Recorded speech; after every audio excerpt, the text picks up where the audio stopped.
அன்பார்ந்த புதுக்கோட்டை மாவட்டம் கோட்டைப்பட்டினம் என்னும் இந்த பகுதியை சார்ந்த நூற்றுக்கணக்கான இளைஞர்களை தமிழக வாழ்வுரிமை கட்சியில் இணைகின்ற இந்த விழாவினை மிகச்சிறப்பாக ஒழுங்கு செய்து ஏற்பாடு செய்து இன்றைக்கு இந்த பகுதியில் தமிழக வாழ்வுரிமை கட்சியின் கிளை அமைத்து நூற்றுக்கணக்கான இளைஞர்களை உறுப்பினராக்கி கட்சியினுடைய கட்டமைப்பை இந்த மாவட்டத்தில் விரிவாக்கம் செய்வதற்கு பேர் உதவி புரிந்து இன்றைய தினம் தன்னோடு இந்த இளைஞர்களை கட்சியில் இணைத்துக் கொள்ளுகின்ற இந்த நிகழ்வை ஒழுங்கு செய்திருக்கின்ற வழக்கறிஞர் அருமை சகோதரர் நசீம்கான் அவர்களுக்கும் அருமை சகோதரர் வழக்கறிஞர் சதாம் ஹுசேன் அவர்களுக்கும் மற்றும்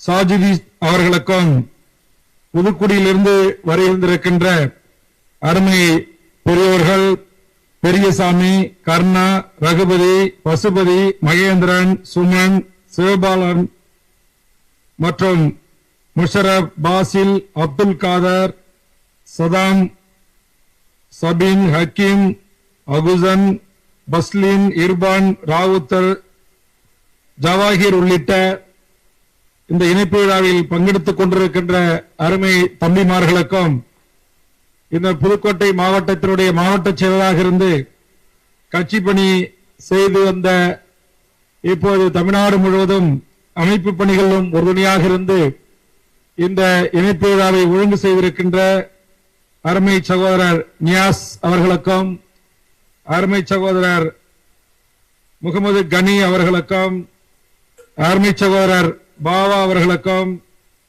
அருமை சகோதரர் இந்த இணைப்பு விழாவிற்கு வருகை வந்து ஏற்பாடு செய்திட்ட கட்சியினுடைய மாநில இளைஞணி தலைவர் அருமை தம்பி சிவகங்கை முருகானந்தம் அவர்களுக்கும் இந்த இணைப்பு விழாவில் பங்காற்றியிருக்கின்ற அருமை தம்பி ஈஸ்வரன் அவர்களுக்கும் அருமை சகோதரர் மாநில இளைஞணி செயலாளர் ராமேஸ்வரம் ஜெரோன்குமார் அவர்களுக்கும் அருமை தம்பி கலையரசன், அனீஸ், அன்சாரி, கமர், ரியாஸ், ஜின்னா, தீன் மற்றும் நம்முடைய சிவகங்கை அஜித், பாலா மற்றும் திருவாடனை சதீஷ் உள்ளிட்ட தோழர்களுக்கும் அருமை தம்பி மாநில அமைப்பு குழு உறுப்பினர் நம்முடைய தமிழரசன் அவர்களுக்கும் இந்த பகுதியில் தமிழக வாழ்வுரிமை கட்சியின் கரப்பட்ட வேட்டியை கட்டிக்கொண்டு எங்கள் மப்பரை கழுத்திலே போட்டுக் கொண்டு இந்த புதுக்கோட்டத்தினுடைய கடற்கரை மாவட்ட இஸ்லாமிய உறவுகளுக்கும் ஏனைய உறவுகளுக்கும் எங்கள் கட்சியை எடுத்துச் செல்கின்ற பணியில் பங்காற்றிய அந்த பகுதியுடைய மாவட்ட செயலாளராக இருந்து பங்காற்றிய மல்லிப்பட்டினம் பஷீர் அவர்களுக்கும் இன்னும் நம்முடைய இப்ப எங்களுடைய நியாஸுக்கு இப்ப ஒரு ரியாஸ் கிடைச்சிருக்கிறார்.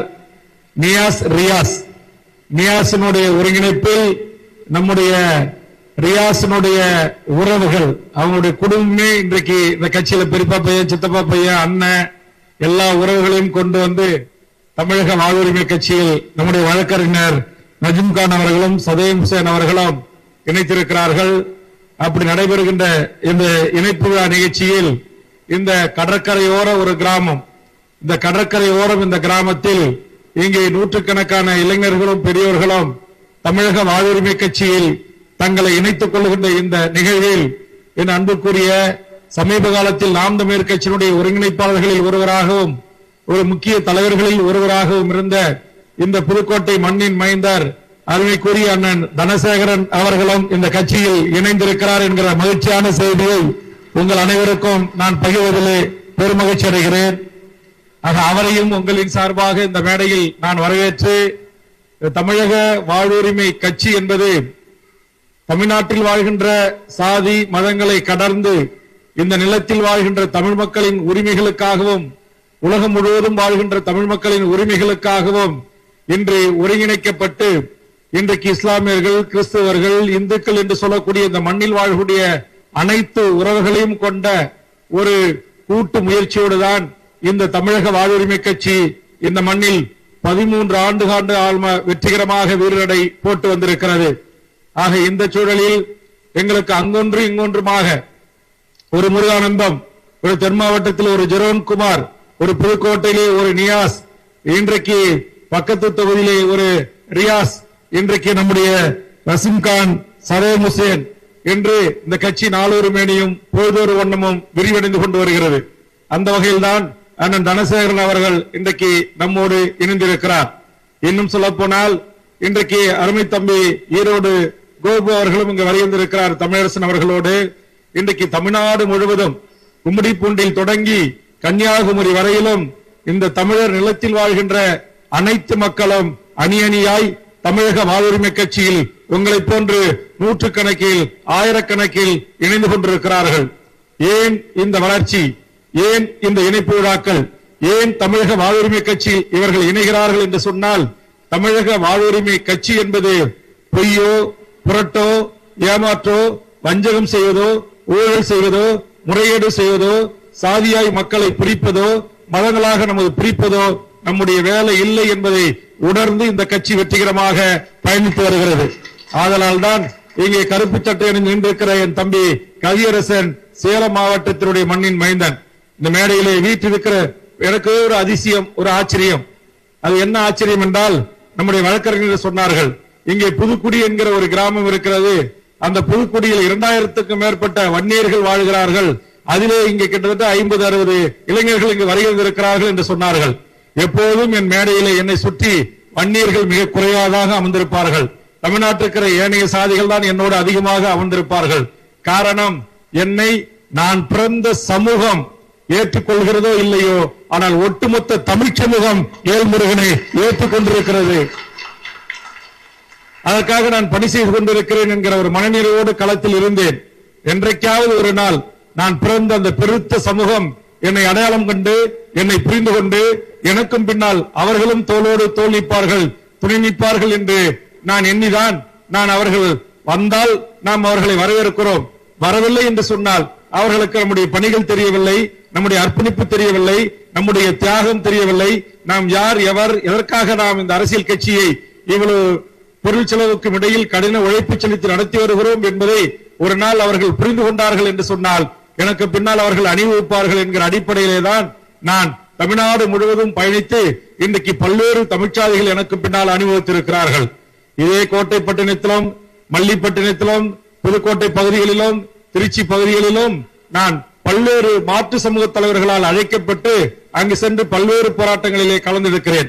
அந்த அடிப்படையில் தான் ஒன்றிய பாசிச பாரதிய ஜனதா அரசு கொண்டு வந்த அந்த என்பிஆர், அந்த சிஏ போன்ற மோசமான சட்டங்களை எதிர்த்து தமிழ்நாடு முழுவதும் பயணம் செய்து போராட்டங்களை பங்கெடுத்ததற்காக சுமார் 40க்கும் மேற்பட்ட வழக்குகளை என் இஸ்லாமிய உறவுகளுக்காக நான் சந்தித்தேன். அப்போதெல்லாம் ஒரு நியாஸ் அல்லது ஒரு பாபா அல்லது எங்களுடைய ஊடக பிரிவு தம்பி இது போன்று அங்கே ஒருவர், நம்முடைய தமிழன் சாகுல், நம்முடைய தூத்துக்குடி கெதர் பிஸ்மி அல்லது மதுரை சித்திக், இது போன்று விரல் விட்டு என்னுடைய உறவுகள் தான் என் பின்னால் இருந்தார்கள். அதுவும் கூட ஒரு இஸ்லாமியர் இருந்தால் அது என்ன ஆச்சு திடீரென்று அவரும் ஒரு வழக்கின் காரணமாக சிறைப்படுத்தப்பட்டார். அவர் தமிழ்நாடு சுன்னத் ஜமாத்தினுடைய தலைவராக இருக்கின்ற அக்ரம்கான் அவர்கள் எம் கட்சியிலே மாநில பொருளாளராக ஒரு இஸ்லாமியர்களை தந்து நாம் அழகு பார்த்து வந்தோம். அவர் கூட சிறை சென்று விட்டார். எனக்கு கூட ஒரு மிகப்பெரிய வருத்தங்கள் இருந்தது. இந்த இஸ்லாமிய இளைஞர்கள் ஏன் திமுக, அண்ணா திமுக, காங்கிரஸ், பிஜேபிக்கு எல்லாம் சேருகிறார்கள்? இன்னைக்கு இஸ்லாமிய அல்லாத ஒருவன் இந்த மக்களுக்காக தோளோடு தோள் நின்று அந்த மக்களை ஆதிக்கம் செலுத்துகிற பாசிச பாரதிய ஜனதாவை எதிர்த்து அவர்களோடு கைகோர்க்கிறோம், களம் காணுகிறோம். ஏன் அவர்கள் ஒரு புரிதலற்றவர்களாக இருக்கிறார்கள் என்று நான் வருத்தப்பட்டது உண்டு. அந்த வருத்தத்திற்கு, அந்த காயத்திற்கு மருந்து போடுகின்ற நிகழ்ச்சியாகத்தான் நம்முடைய வழக்கறிஞர்கள் இருவரும் சேர்ந்து இங்கு நூற்றுக்கணக்கான என் தாய் தமிழ் உறவுகளை கொண்டு வந்து அமர வைத்து இந்த இணைப்பு விழாவை மிகச் சிறப்பாக நம்முடைய புதுக்கோட்டை நியாஸ் அவர்கள் ஒழுங்கு செய்திருக்கிறார்கள். அதுல எனக்கு மற்றற்ற மகிழ்ச்சி. நான் கூட சொன்னேன், 10 மணிக்குன்னு சொன்னீங்க, நேரா வண்டியை மண்டபத்துக்கு கொடுங்க அப்படின்னு. மண்டபத்துக்கு வராம வண்டி நம்முடைய வழக்கறிஞர் வீட்டுக்கு போச்சு. நான் சொன்னாங்க, உட்கார்ந்து இருக்கிறவங்க எல்லாம் காலையில வந்திருப்பாங்க, தலைவர் ஏதோ காலதாமதமா வராரு அப்படின்னு சொல்லி கோச்சுப்பாங்களா அப்படின்னு. இல்லன்னா கொஞ்சம் அறந்தாங்கில இருந்து தம்பிங்க வந்துட்டு இருக்கிறாங்க, அதற்காக உங்களை கொண்டு வந்தோம் அப்படின்னாங்க. அப்புறம் அங்க போய் பார்த்தாதான் தெரியுது, அங்க ஒரு மினி விருந்தே நம்முடைய வழக்கறிஞருடைய சகோதரர்களும் அவருடைய அண்ணி அவங்க அம்மா அங்க ஒரு மினி விருந்தே கொடுத்துட்டாங்க. அப்ப அந்த அன்பு, அந்த பாசம், அந்த உணர்வு எல்லா என் தமிழ்ச்சாதி உறவுகளிடத்திலும் இருக்கிறது. சந்தர்ப்பம் வாய்க்கின்ற போது அந்த அன்பை நாம் தருவதற்கும் அவர்களிடமிருந்து அந்த பெற்றுக் கொள்வதற்கும் ஒரு நல்வாய்ப்பாக இது போன்ற நிகழ்வுகள் அமைகின்ற போது உண்மையிலேயே அந்த மக்களுக்காக நாம் நடத்திய போராட்டங்கள், அந்த மக்களுக்காக நாம் கொடுத்த குரல் கடைகோடி இந்த கடற்கரை கிராமம் வரையிலும் நன்றி உணர்ச்சியோடு சில இளைஞர்கள் இருக்கிறார்கள் என்பதை இன்றைக்கு நாம் நினைக்கின்ற போது உண்மையிலேயே நான் மகிழ்ச்சி அடைகிறேன். அந்த வகையில் தான் மேடையிலே வழக்கறிஞர் சொன்னார்கள், புதுக்குடியிலிருந்து வந்திருக்கிறார்கள், அவர்கள் எல்லாம் வன்னியர்கள், பிரயாட்சிகள் என்று சொன்னார்கள். நான் சொன்னேன், அப்புறம் நீங்க இங்க வளர்றதுன்னா சாதாரண விஷயம் இல்லையே, உடனே இந்த இளைஞர்களை போய் ஒரு குறிப்பு ஐயோ போவாதீங்க அப்படின்னு தடுத்திருப்பாங்களே, அதே மாதிரி திமுக தடுத்திருக்குமே, அண்ணா திமுக தடுத்திருக்குமே, பெரிய கட்சிகள் எல்லாம் உங்களை போக ஒரு கட்சியா ஒரு அரசியலாய் நீங்கள் ஒன்று சேர்ந்து நீங்கள் ஒரு அணியாக உருவாகுவதை ஏற்றுக்கொள்ள முடியாது என்று சொன்ன போது அவர் சொன்னார், ஆமண்ணா இந்த நிகழ்ச்சியை நடத்துவதற்கு எங்களுக்கு அவ்வளவு சிரமம், கொடியேற்றுறதுல பிரச்சனை, கூட்டம் கூடுறதுல பிரச்சனை, நாங்க ஒரு தம்பி வீட்டுல போய் உங்களை பத்தி சொல்லி உங்க போராட்டம், உங்களோட நடவடிக்கை, உங்க கட்சியை பத்தி சொல்லி எங்கள் கட்சிக்கு வாங்கன்னு சொல்லிட்டு வந்தா அது நாள் வரையிலும் அவங்க வீட்டுக்கு வந்திருக்க மாட்டான் பெரிய கட்சிக்கார, அடுத்த நிமிஷம் அங்க போய் போவாதீங்க போவாதீங்க அப்படின்னு தடுக்கிறாங்க என்று சொன்னார். கவலைப்படாதீர்கள், நீங்கள் எவ்வளவு கடினப்பட்டு இந்த கட்டமைப்பை இந்த மண்ணில் உருவாக்குகிறீர்களோ, இந்த கட்சியை உருவாக்குகிறீர்களோ, அதற்கேற்ற ஒரு அங்கீகாரமும் அதற்கேற்ற அரசியல் அங்கீகாரமும் விரைவில் தமிழ் சமூகம் நம் கட்சிக்கு தர இருக்கிறது என்கிற தன்னம்பிக்கையோடு நீங்கள் களப்பணி ஆற்றுங்கள். இன்னைக்கு நீங்கள் வழக்கறிஞர்கள், உங்களுக்கு தெரியும், இப்ப கொஞ்ச நாளைக்கு முன்னாடி எங்களுக்கு அறந்தாங்கில அமைப்பு கிடையாது, பக்கத்தில் இருக்கிற திருமயத்தில் அமைப்பு கிடையாது. இன்றைக்கு ஒரே ஒரு நியாஸ் மூலமாக இன்றைக்கு ஒரு ஈஸ்வரன் கிடைத்தார், இன்றைக்கு பாபாக்கள் கிடைத்தார்கள், இன்றைக்கு தமிழன் சாகுலம் இது கிடைத்தார், இன்றைக்கு இன்னொரு ரியாஸ் கிடைத்திருக்கிறார், இன்றைக்கு அசாரியன் நம்முடைய சதயம் ஹுசேன் கிடைத்திருக்கிறார், நம் நசீப் தான் கிடைத்திருக்கிறார், இன்னும் பல உறவுகள் இங்கு கிடைக்க இருக்கிறார்கள். இன்றைக்கு எல்லாவற்றிற்கும் மேலாக நாம் தமிழர் கட்சி என்று தமிழ் தேசிய கரையத்திலோடு பயணித்து அது சமரசமற்ற ஒரு போராளியாக எம் தமிழக தேசிய விடுதலை போராட்டத்திற்கு தோள் கொடுத்து துணை நின்ற ஒரு அப்பழுக்கற்ற ஆளுமையாக இருக்கிற அண்ணன் தனசேகரன் மூத்தவராக நின்று உங்களுக்கு வழிநடத்த கிடைத்திருக்கிறார். ஆக நாளொரு மேனியும் பொழுதொரு எண்ணமும் இந்த தமிழக வாழ்வுரிமை கட்சி என்கிற மகத்தான இந்த தமிழ் குடும்பம் நாளுக்கு நாள் விரிவடைந்து கிளைகளை பரப்பி ஆலமரம் போல் வீழ்விட்டு வேகமாக வளர்ந்து வருகிறது. அப்படி வளர்ந்து வருகின்ற போது யாரு இன்னைக்கு உங்களை எல்லாம் அன்பாக மிரட்டுகிறார்களோ அல்லது அன்பாக தடுக்க முற்படுகிறார்களோ, இவர்களே நாளை உங்கள் இல்லம் தேடி சால்வையோடு வந்து என்னை வெற்றி பெற செய்யுங்கள், எனக்கு கவுன்சிலர் தேர்தலில், சேர்மன் தேர்தலில், பஞ்சாயத்து தேர்தலில் என்னை ஆதரியுங்கள் என்று கேட்கக்கூடிய வரலாறு இந்த மண்ணில் தமிழக வாழ்வுரிமை கட்சியால் உருவாக்க வேண்டும். அதுதான் அரசியல். அந்த அளவுக்கு மக்கள் மனங்களை வென்று மக்களுடைய அன்பை பெற்று ஒரு மகத்தான அரசியல் பணியை செய்யுங்கள். இங்கே 10,000க்கு மேற்பட்ட மக்கள் தொகை வாழ்கின்ற இந்த பகுதியில் உறுப்பினர் படிவங்களை எடுத்துச் சென்று வீடு வீடாக அமர்ந்து தமிழக வாழ்வுரிமை கட்சி கடந்து வந்த பாதை, அது இந்த மக்களுக்காக நடத்திய போராட்டங்கள், குறிப்பாக இந்த பகுதியை முதலில் மீனவர் உறவுகளாக இருக்கின்ற இங்கே பல சாதி பல சமூகங்களைச் சேர்ந்தவர்களும் மீன்பிடி ஒன்றேதான் தனக்கான வருமானமாக இருக்கிறது. இங்கு விவசாயங்கள் இல்லை. அப்படி மீன் பிடிக்க போகின்ற போது எமது தமிழ்நாட்டு மீனவர்கள், அவர்கள் படையாட்சியாக இருக்கலாம், அவர் முக்குளத்தோராக இருக்கலாம், மீனவர்களாக இருக்கலாம், பறவர்களாக இருக்கலாம், கரையான் என்று சொல்லக்கூடிய கரையர்களாக இருக்கலாம், இஸ்லாமியர்களாக இருக்கலாம், கிறிஸ்தவர்களாக இருக்கலாம், அவர்கள் யாராக இருந்தாலும் அந்த தொழிலை நிம்மதியாக செய்ய முற்பட போது சிங்கள பௌத்த பேரினவாத அரசால் அதன் கடற்படையால் கைது செய்யப்பட்டு சிறைப்படுத்துகின்ற போதும், அவர்களுக்கு துன்பம் துயரங்கள் நேருகின்ற போதும் இந்த நாட்டில் ஒரு அரசியல் கட்சி தொடர்ச்சியாக அதற்காக போராட்டங்களை தமிழ்நாட்டில் முன்னெடுத்து வருகிறது என்று சொன்னால் அது தமிழக வாழ்வுரிமை கட்சி என்பதை பெருமிதத்தோடு நான் இங்கு பதிவு செய்வேன்.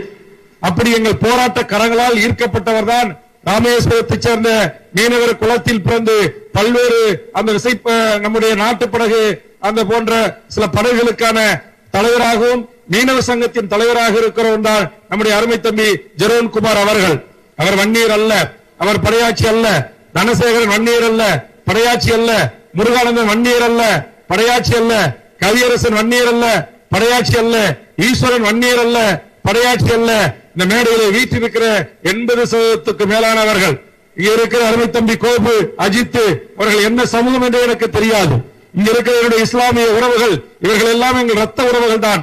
ஆனால் அவர்கள் ஏற்றுக்கொண்ட மார்க்கத்தின் அடிப்படையிலே அவர்கள் இஸ்லாமியை ஏற்றுக்கொண்டார்கள். ஆனால் அவர்களும் எங்களில் இருந்து வந்தவர்கள் தான். ஆக அந்த அடிப்படையில் இன்றைக்கு தமிழ்நாடு முழுவதும் தமிழக வாழ்வுரிமை கட்சி தன் முன்னணி நிர்வாகிகளை, தன் மாநில நிர்வாகிகளை, மாவட்ட செயலாளர்களை ஒரு ஆய்வுக்குட்படுத்துகின்ற போது சரிபாதிக்கும் மேல் தமிழ்நாட்டில் ஒரு அரசியல் கட்சி இன்றைக்கு மற்ற தமிழ்ச்சாதிகளும் நம்பிக்கைக்குரிய தலைவராக ஏற்றுக்கொள்ளக்கூடிய ஒரு இடத்திற்கு தமிழக வாழ்வுரிமை கட்சி வந்திருக்கிறது. வேல்முருகன் வந்திருக்கிறான் என்பதைத்தான் நான் பெருமையாக கருதுகிறேன். அந்த வகையில் இந்த புதுக்கோட்டையில் இருக்கிற அது வன்னியர் சமூகமாக இருந்தாலும், முக்குளத்தோர் சமூகமாக இருந்தாலும், இஸ்லாமியர்களாக இருந்தாலும், கிறிஸ்தவர்களாக இருந்தாலும், மீனவர்களாக இருந்தாலும், இந்த தமிழ் நிலத்தில் தமிழர் மண்ணில் வாழ்கின்ற அனைத்து என் தமிழ்ச்சாதிகளினுடைய அன்பை பெறுகின்ற ஒரு அரசியல் கட்சியாக தமிழக வாழ்வுரிமை கட்சி நிச்சயம் வளரும். நாட்டில் ஒரு மாற்று அரசியலை, லஞ்சம், லாவண்யம், குடும்ப ஆதிக்கம், வாரிசு அரசியல், இன்றைக்கு எல்லைக்கு மீறி இன்றைக்கு பணத்தை சேர்ப்பதற்காக அரசு நிலங்களை கையகப்படுத்துவதல், மணல் குவாரி என்கிற பெயரிலே கொள்ளையடிப்பது, தட்டி கேட்ட நம்முடைய ஜாகூர் அலி போன்றவர்களை லாரிகளை ஏற்றி கொலை செய்வது, தட்டி கேட்கின்ற சமூக ஆர்வலர்கள் மீது கஞ்சா வழக்கு போட்டு சிறையில் அடைப்பது, இன்றைக்கு தாது மணல் கொள்ளை, மணல் குவாரிகளை அரசுரிமையாக்க வேண்டும் என்று போராடிய வேல்முருகன் கட்சிக்காரர்களே அதை எதிர்த்து எங்கள் நியாஸ் போன்றவர்கள் போராடினால் மிரட்டலுக்கு உள்ளாவது என்று பல்வேறு துன்பங்களை, துயரங்களை தாங்கிதான் தமிழக வாழ்வுரிமை கட்சி வளர்ந்து வருகிறது. ஆக அந்த அடிப்படையில் இன்றைக்கு தமிழக வாழ்வுரிமை கட்சி தமிழ்நாடு முழுவதும் நல்ல அரசியல் புரிதல் உள்ள, தெளிவுள்ள, சிந்தனை உள்ள அரசியல் நோக்கர்களால், அரசியல் பார்வையாளர்களால் எதுவுமே பண்ண என்ன பண்ண போறீங்க, அரசியல் நோக்கர்களால், அரசியல் பார்வையாளர்களால் இன்றைக்கு தமிழக வாழ்வுரிமை கட்சி கூர்ந்து கவனிக்கப்பட்டு வருகிறது. அப்படி கூர்ந்து கவனிக்கப்பட்டு ஒரு சுய ஆய்வு, சுய பரிசோதனைக்கு உட்படுத்தப்பட்டு இன்னைக்கு தமிழ்நாட்டில் இருக்கிற 150க்கு மேற்பட்ட அரசியல் கட்சிகளிலே இன்னைக்கு தொடர்ச்சியாக ஒரு அரசியல் கட்சியில் தமிழ்நாடு முழுவதும் இருந்து பல்லாயிரக்கணக்கான இளைஞர்கள் நாளொரு மேனியும் பொழுதொரு வண்ணமும் இணைந்து கொண்டிருக்கிறார்கள் என்று சொன்னால் அது தமிழக வாழ்வுரிமை கட்சி என்று பெருமிதத்தோடு நான் இந்த இளைய தலைமுறைக்கு பதிவு செய்ய விரும்புகிறேன். அந்த அளவுக்கு நேர்மையாக, அறம் சார்ந்து, தனிமனித ஒழுக்கமுள்ள நண்பர்களை, தோழர்களை, கட்சியின் முன்னணி தலைவர்களை முழுநேர அரசியல் பணிக்கு அர்ப்பணித்துக் கொண்டு தமிழக வாழ்வுரிமை கட்சி இன்றைக்கு வீறுநடை போற்று வருகிறது. ஆக அந்த வகையில் இந்த மண்ணில் ஒரு நேர்மையான, ஒரு அப்பழுக்கற்ற ஒரு அரசியலை செய்வதற்கு எளிய மக்களின் உணர்வுகளை புரிந்து கொண்டு, எளிய மீனவர் மக்களின் வாழ்வுரிமை சிக்கல்களை புரிந்து கொண்டு, கடலில் மீன்பிடிக்க சென்றால் மீண்டும் கரை திரும்புகிற வரையில் அவர்களின் உயிர் யாராலும் உறுதி செய்ய முடியாது. இயற்கை பேரிடர்கள் வரலாம், புயல்கள் வரலாம், அல்லது கடல் சுழற்சி ஏற்படலாம், சுனாமி போன்ற ஆழிப்பேரலைகள் உருவாகி உயிர் துறக்க நேரிடலாம், அல்லது காற்றின் திசை நோக்கி பயணிக்கின்ற போது அவர்கள் உணவின்றி கூட கடலிலே தவிக்கலாம், அல்லது வருதா புயல், ஒக்கி புயல் போன்ற இயற்கை சீற்றங்களுக்கு முகம் கொடுத்து அண்டை நாடுகளுக்கு கரையேறலாம். அப்படி தன் உயிர், தன் வாழ்வு இன்றைக்கு நிலையெனது இன்று இல்லாமல் தன் உழைப்பை மட்டுமே மூலதனமாக்கி கடல் பரப்பிலே சென்று மீன்பிடித்து அதற்கான இந்தியாவிற்கான அந்நிய செலவாணியை ஈட்டி மானத்தோடு வாழ்கின்ற எமது மீனவ உறவுகளின் அன்பை பெற்றவனாகவும் வேல்முருகனும் தமிழக வாழ்வுரிமை கட்சியும் இன்றைக்கு இருந்து வருகிறது. ராமேஸ்வரத்தில் போராட்டம் என்றாலும், எங்கள் கடலூரிலே போராட்டம் என்றாலும், பாண்டிச்சேரியிலே போராட்டம் என்றாலும், இன்றைக்கு தமிழ்நாடு முழுவதும் கன்னியாகுமரியிலும் நாகர்கோவிலும் பிரச்சனைகள் என்று சொன்னாலும் நம்பிக்கையோடு அந்த மீனவர் மக்கள் சென்னை சட்டமன்ற விடுதிக்கும் எங்கள் ஜெரோன்குமாரோடு வந்து என்னிடத்திலே அதற்கான பிரச்சனைகளை சொல்வார்கள். சட்டமன்றத்தில் கவன ஈர்ப்பு தீர்மானமாக, கேள்வியாக அந்த குரலற்ற மக்களின் குரலாக ஒலித்துக் கொண்டிருக்கும். தேவைப்பட்டால் சிங்கள அரசின் அடாவடித்தனங்களை, அட்டூழியங்களை எதிர்த்து இலங்கை தூதரகங்களை முற்றுகையிட்டு போராட்ட களத்தை தமிழக வாழ்வுரிமை கட்சி சந்தித்திருக்கிறது. ஐக்கிய நாடுகள் சபையில் சென்று எமது மீனவர்கள் படுகின்ற துன்பங்களை, துயரங்களை நாம் கட்சியின் சார்பாக எடுத்து வைத்து நாம் உலகளாவிய கவனத்தை நாம் ஈர்த்திருக்கிறோம். அந்த வகையில் விவசாயிகள் பிரச்சனை, மாணவர் பிரச்சனை, மீனவர் பிரச்சனை, தொழிலாளர் பிரச்சனை என்று எல்லா தரப்பட்ட மக்களின் வாழ்வுரிமைக்காக, அவர்களின் சிக்கல்களுக்காக இன்றைக்கு தமிழ்நாட்டில் நின்று இன்றைக்கு களத்தில் நின்று போராடுகின்ற ஒரு கட்சியாக தமிழக வாழ்வுரிமை கட்சி இருக்கிறது. இங்கே புதிய வரவுகளாக வருகின்றிருக்கின்ற என் அனைத்து தாய் தமிழ் உறவுகளுக்கும் இந்த கட்சியினுடைய கடந்து வந்த பாதை, இது மக்களுக்காக, மண்ணுக்காக, மொழிக்காக, இனத்திற்காக, எமது தமிழீழ விடுதலை போராட்டத்திற்காக, எம் தமிழீழ தேசிய தலைவர் மேதகு பிரபாகரன் என்கிற அந்த ஒப்பாருமிக்க மாபெரும் தலைவனுடைய விடுதலை போராட்டத்தை எப்படி ஆதரித்திருக்கிறது என்பதை எல்லாம் இந்த வேல்முருகன் டி என்கிற என்னுடைய முகநூல் பக்கம், என்னுடைய பேஸ்புக் பேஜ் இருக்கிறது. வரையில் இருக்கிற இளைஞர்கள் நீங்க அதுல போய் லைக் பண்ணீங்கன்னா எல்லா நியூஸ் ஃபீட்பேக்கும் உங்களுக்கு கிடைக்கும். அப்போ உங்களுக்கு ஓய்வான நேரங்களிலே இந்த கட்சி எதை நோக்கி பயணிக்கிறது, எந்த மாதிரி விஷயத்திற்கு என்ன பேசியிருக்கிறது, புதுக்கோட்டையிலே வேங்க வகையிலே குடிநீர் தொட்டிலே மலம் கலந்த விஷயத்தில் தமிழக வாழ்வுரிமை கட்சி என்ன நிலைப்பாடு எடுத்திருக்கிறது, பரந்தூர் விமான நிலையத்தை கொண்டு வந்த போது விவசாய நிலங்களை அழிக்கக்கூடாது என்பதற்கு எதிராக போராட்ட களத்திற்கு சென்று போராடி இருக்கிறதா, எமது மீனவ மக்களின் வாழ்வுரிமைக்காக கட்சி குரல் கொடுத்திருக்கிறதா, விவசாயிகளின் பிரச்சனைகளுக்காக குரல் கொடுத்திருக்கிறதா, விவசாயிகள் உற்பத்தி செய்கின்ற பொருட்களுக்கு நியாயமான கட்டுப்படியான விலை நிர்ணயம் வேண்டும் என்று சட்டமன்றத்தில் பேசியிருக்கிறதா, என் மீனவர்களுடைய படுகொலையை கண்டித்து சட்டமன்றத்தில் பேசியிருக்கிறதா, கன்னியாகுமரியில் ஏற்பட்ட ஒக்கி புயல், வர்ணா புயல் பாதிப்புகளை குறித்து பேசியிருக்கிறதா, அதுபோன்று தமிழ் சமூகம் சந்திக்கிற எண்ணற்ற பிரச்சனைகளை, அதானி அம்பானி துறைமுகங்கள் கடல் வளத்தை அழித்து பாலைவனமாய் ஆக்குவதோடு மட்டுமல்லாமல் இன்றைக்கு கடலிலே உற்பத்தி ஆகின்ற அத்துணை வகை உயிரினங்களையும் அழித்தொழிக்கிற அந்த கடல் கொள்ளையில் ஈடுபடுகின்ற அதானி துறைமுகங்களுக்கு எதிர்ப்பாக போராடி இருக்கிறதா என்பதையெல்லாம் நீங்கள் தெரிந்து கொள்வதற்கான வாய்ப்பாக என்னுடைய முகநூல் பக்கங்களையும் வேல்முருகனுடைய யூடியூப்ல போய் நீங்க வேல்முருகன் அப்படின்னு சர்ச் பண்ணீங்கன்னா என்னுடைய உரைகள், பேச்சுகள் இருக்கும். அதை நீங்கள் தேடி பார்த்து அதில் உங்கள் சிந்தனைக்கு, உங்கள் கருத்துகளுக்கு, உங்கள் எண்ணங்களுக்கு ஏற்றவாறு நான் பேசியிருக்கிறேனா, இந்த கட்சி நீங்கள் ஏற்றுக்கொள்ளக்கூடிய அரசியல் கட்சியாக இது பயணிக்கிறதா என்பதை எல்லாம் என் இளைய தலைமுறையும் புதிதாக வெளியிருக்கிற எமது வழக்கறிஞர் பெருமக்களும் நீங்கள் சூழ்ந்து பார்த்து அதை மற்ற மக்களிடம், அதில் உங்களுக்கு உடன்பாடு இருந்தால், அதில் உங்களுக்கு ஒத்த கருத்து இருந்தால் அதை மக்களிடம் பரப்பி, நான் சினிமாக்காரன் இல்ல, நான் ரஜினிகாந்த் இல்ல, நான் விஜய் இல்ல, நான் அஜித் அல்ல, நான் சிவாஜி கணேசன் அல்ல, நான் உலகநாயகன் கமலஹாசன் அல்ல, நான் உங்களை போன்ற ஒரு விவசாய குடியில் நீங்கள் கடலை நம்பி வாழ்கின்ற கடலோடிகள் என்று அழைக்கப்படுகின்ற அந்த தொழிலை செய்கின்றவர்கள், என் இஸ்லாமிய உறவுகள் கடல் கடந்து உலகம் முழுவதும் சென்று தன் வேர்வை சிந்தி உழைத்து பணமீட்டி பொருளீட்டி வாழக்கூடியவர்கள், ஏனையவர்கள் எல்லாம் சிறு சிறு தொழில் வணிகங்களை செய்து வாழக்கூடிய உறவுகளாகிய நீங்கள், அதுபோன்று நான் சார்ந்திருக்கிற பகுதிகளில் விவசாயத்தை நம்பி வாழ்கின்ற ஒரு விவசாய குடியில் பிறந்து இன்றைக்கு ஒரு மாற்று அரசியல் இந்த மண்ணில் உண்மையிலேயே உருவாக வேண்டும். மாற்று அரசியல் பேசி வந்தவர்கள் எல்லாம் இன்றைக்கு மடைமாற்றம் செய்யப்பட்டுக் கொண்டிருக்கிறார்கள் அல்லது பாதை தவறி சென்று கொண்டிருக்கிற இந்த சூழலில் ஏற்றுக்கொண்ட லட்சியத்தில் உறுதியாக இருக்கிறேன். என் உயிர் உள்ளவரை நான் இந்த உலகத்தில் என் உயிரை விட மேலாக நினைக்கின்ற, என் இதயத்தில் வைத்து நான் பூஜிக்கின்ற ஒரு மகத்தான தலைவன் இந்த உலகம் முழுவதும் வாழ்கின்ற 12 கோடி மக்களுக்கு இருக்கிறான் என்றால் அது எமது தமிழீழ தேசிய தலைவன் பிரபாகரன் என்கிற மகத்தான தலைவன். நீ எந்த சாதியாயிரு, எந்த மதமாயிரு, ஆனால் இன்றைக்கு உலகம் முழுவதும் நம்மை பார்க்கின்ற போது, ஓ நீ பிரபாகரன் ஆளா என்று கேட்கக்கூடிய அளவுக்கு உலகத்தை தன் பக்கம் ஈர்த்த அந்த மகத்தான தலைவன். அவரோடு எங்களை போன்று வாழ வேண்டிய வயதில் இருக்கக்கூடிய இளைய தலைமுறை தமிழ் ஈழம் என்கிற அந்த சுதந்திர காற்றை சுவாசிப்பதற்காக அந்த ஈழ மண்ணில் 50,000 போராளிகள் அந்த தலைவனுடைய கண் அசைவுக்கு கட்டுப்பட்டு தன் உயிரையே அந்த நாட்டின் விடுதலைக்காக தியாகம் செய்வதற்காக தற்கொலை படையாக, கரும்புலிகளாக, கடற்புலிகளாக, வான் புலிகளாக அந்த மண்ணில் வீரகாவியம் படைத்திட்ட அந்த மகத்தான தலைவனை என் நெஞ்சில் நிறுத்தி அரசியல் செய்து கொண்டிருக்கிறேன்.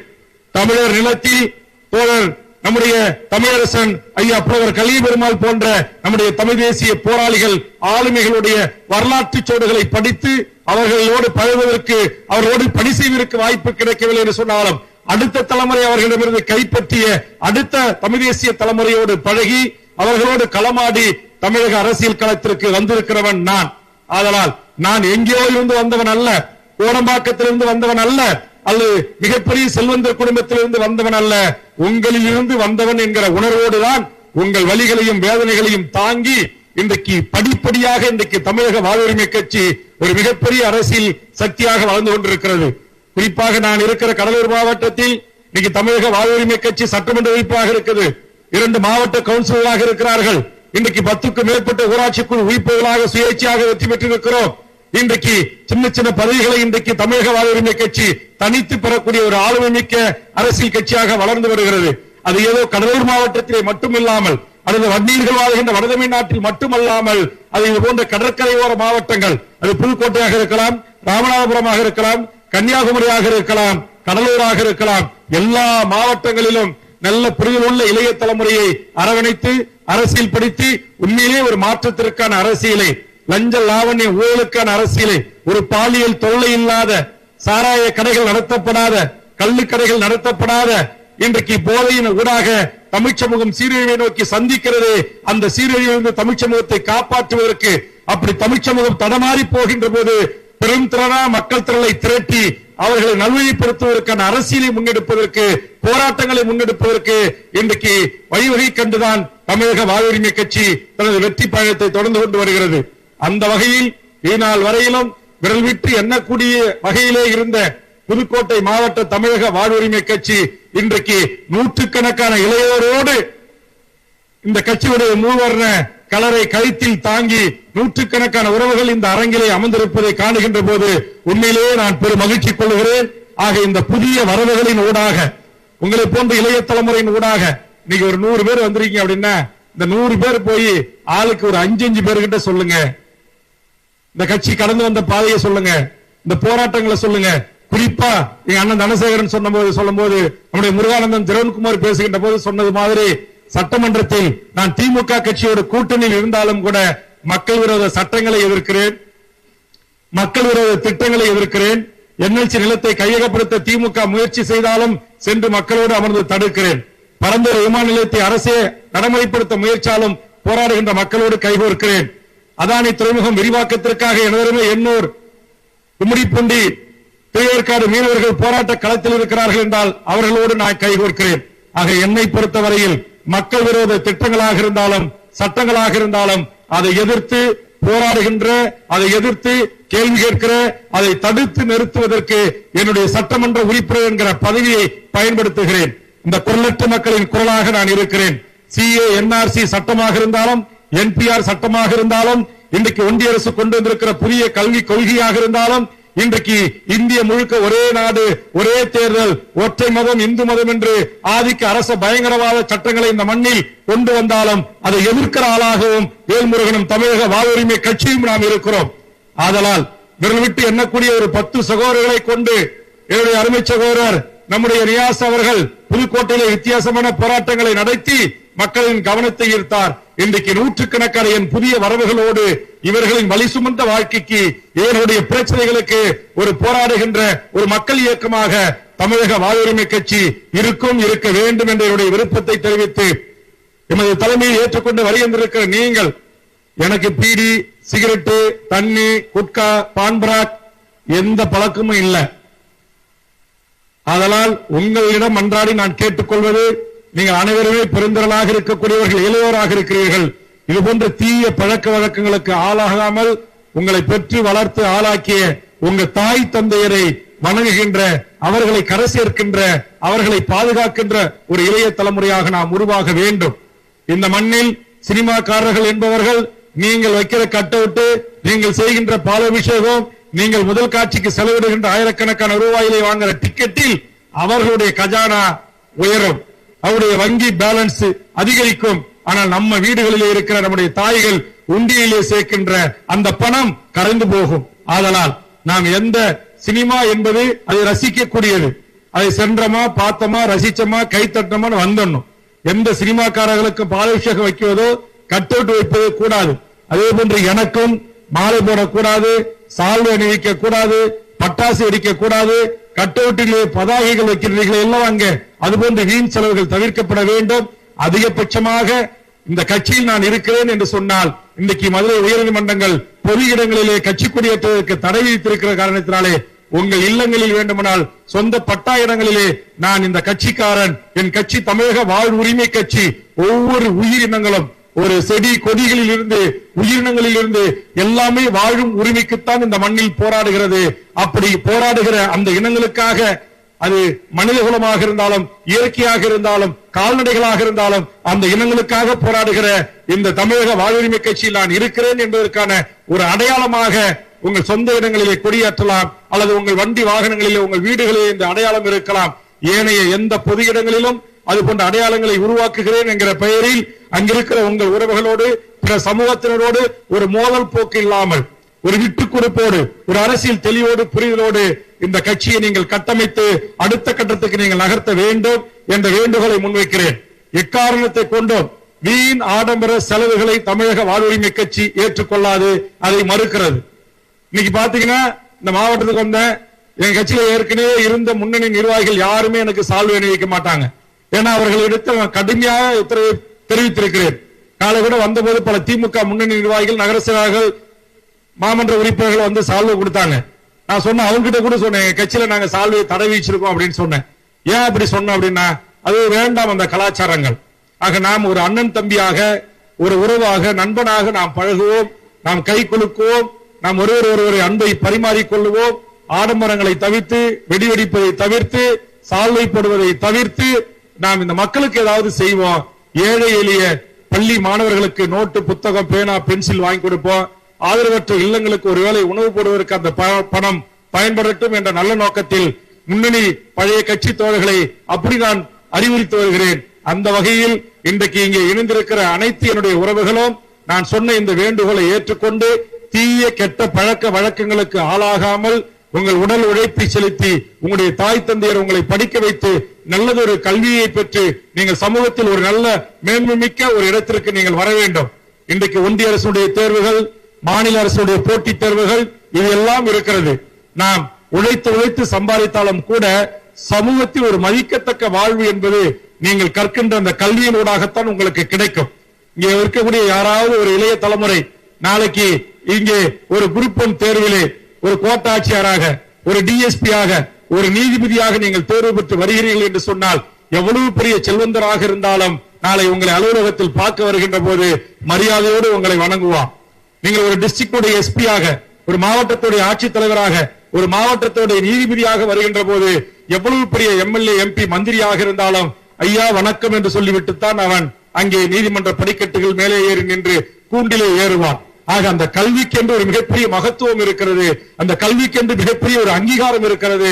எமது அருமை மீனவர் தொழிலை நம்பி மீன்பிடிய மட்டும் எமது உறவுகள் தொழிலாக மட்டும் கொள்ளாமல் அடுத்தடுத்த தலைமுறை நீங்கள் கல்வி பெற்று, அறிவு பெற்று, பொருளாதாரத்தை ஈட்டுகிற அதே வேளையில் மிகச்சிறந்த ஆளுமை உள்ளவர்களாக, அரசு பதவிகள் பியூரோக்ரசியாக நீங்கள் உருவாக வேண்டும். அதுபோன்ற அரசியல் துறையிலும், அரசியல் என்றாலே சாக்கடப்பா, ஐயோ மோசமானதுப்பா, 100 ரூபாய் 200 ரூபாய் கோட்டை இலவசம், வேட்டி, சேலை, புடவை, இதுக்காக கூடுற கூட்டம்பா அப்படி என்று இந்த இளையோர் மனதில் ஆழமாக பதிந்து கிடக்கின்ற அந்த கரைகளை துடைத்து அரசியல் என்பது மக்களுக்கானது.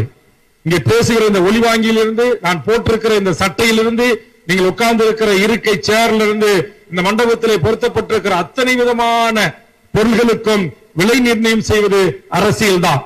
ஒருவேளை உண்ணுகிற உணவு, அதற்கு நாம் வாங்குகிற ஒருபடி அரிசி, அரசியல் தான் விலையை தீர்மானிக்கிறது. எண்ணெயிலிருந்து, பருப்பிலிருந்து, காய்கறியிலிருந்து இன்னைக்கு ஒன்றிய நிர்மலா சீதாராமன் ஜிஎஸ்டி போடுறாங்க இல்ல, அது அரசியல் தான்.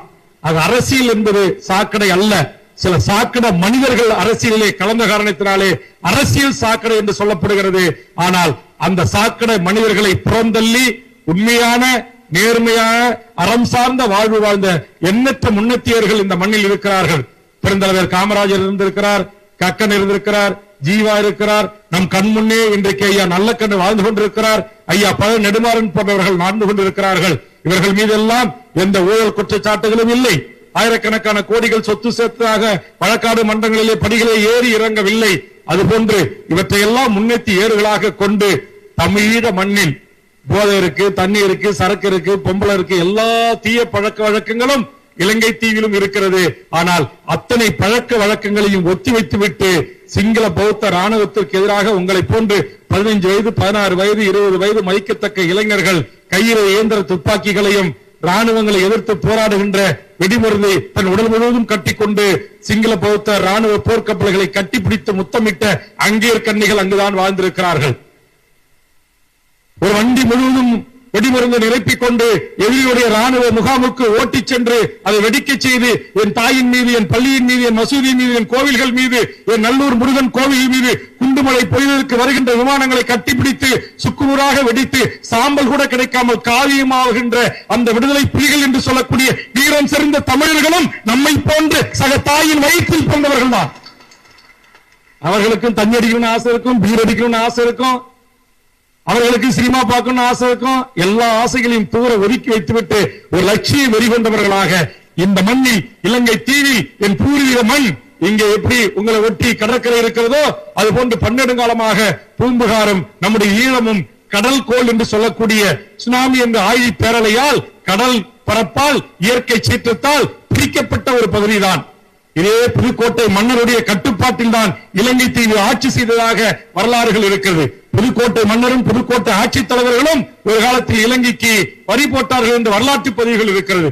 அப்படி கடல்கோளால் பிரிக்கப்பட்டு இயற்கையால் தள்ளி வைக்கப்பட்ட அந்த ஈழத்து உறவுகள் அந்த மண்ணின் விடுதலைக்காக போதையை மறக்கிறான், கஞ்சாவை மறக்கிறான், பொண்டாட்டியை மறக்கிறான், கல்யாணத்தை மறக்கிறான், காதலியை மறக்கிறான், எல்லாவற்றையும் மறந்துவிட்டு ஆயிரக்கணக்கிலே வரிசை கட்டி நின்று அந்த மகத்தான தலைவன் பிரபாகரன் என்கிற அந்த தலைவனோடு ஒரே ஒரு புகைப்படம் எடுத்துக்கொண்டு உடல் முழுவதும் வெடிகுண்டுகளை கட்டிக்கொண்டு இயந்திர துப்பாக்கிகளை எடுத்துக்கொண்டு அந்நிய நாட்டின் போர்க்கப்பல்களை நோக்கி அவன் பாய்கிறான் என்று சொன்னால் அதே வம்சத்தில் பிறந்த நாம் எண்ணி பார்க்க வேண்டும்.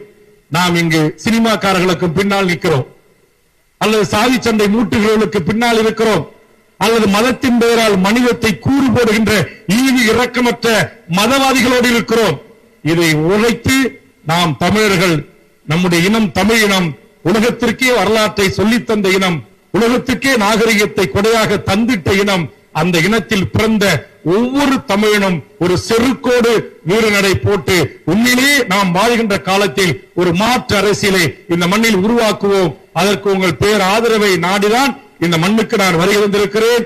இன்றைக்கு கிடைத்த இந்த உறவுகளின் ஊடாக இன்னும் பல உறவுகள் எனக்கு கிடைக்க வேண்டும். அதற்கு இங்கு வருகின்றிருக்கிற அனைத்து உறவுகளும் உங்களால் முடிந்த அளவுக்கு ஒருவர் ஒரு 2 பேர் 3 பேர் 5 பேரை புதிய வரவுகளாக இந்த கட்சியில இணைத்து இந்த கட்சியை அடுத்த கட்டத்திற்கு நகர்த்தி உண்மையான ஒரு நேர்மையான ஒரு அரசியல் இந்த மண்ணில் நடைபெறுவதற்கு உங்கள் பேர் ஆதரவை தாருங்கள் என்று கேட்டு இந்த நிகழ்ச்சியை மிகச்சிறப்பாக ஒழுங்கு செய்து இதை நடத்தி கொண்டிருக்கிற அத்தனை நல்ல உள்ளங்களுக்கும் கட்சியில இணைந்த நம்முடைய நசீம் கான், சதாம் ஹுசேன், சாஜிதீன், பெரியசாமி, கர்ணா, ரகுபதி, பசுபதி, மகேந்திரன், சுமன், சேபாலன், முஷரப், வாசிக், அப்துல் காதர், சதேன், மன்னர், சபீன், ஹக்கீம், அகுசன், பஸ்வீன், இர்பான், ராவுத்தர், ஜாவகர் உள்ளிட்ட நிகழ்ச்சியை ஒழுங்கு செய்த மாவட்ட செயலாளராக இருந்த அருமைச்சகோர் ரியாஸ் அவர்களுக்கும் பள்ளிப்பட்டினம் பஷீர் அவர்களுக்கும் இங்கே 2.5 கலந்து இவர்களை வழிநடத்திய நம்முடைய முருகானந்தம், ஜெரோன்குமார், நம்முடைய தமிழரசன் போன்ற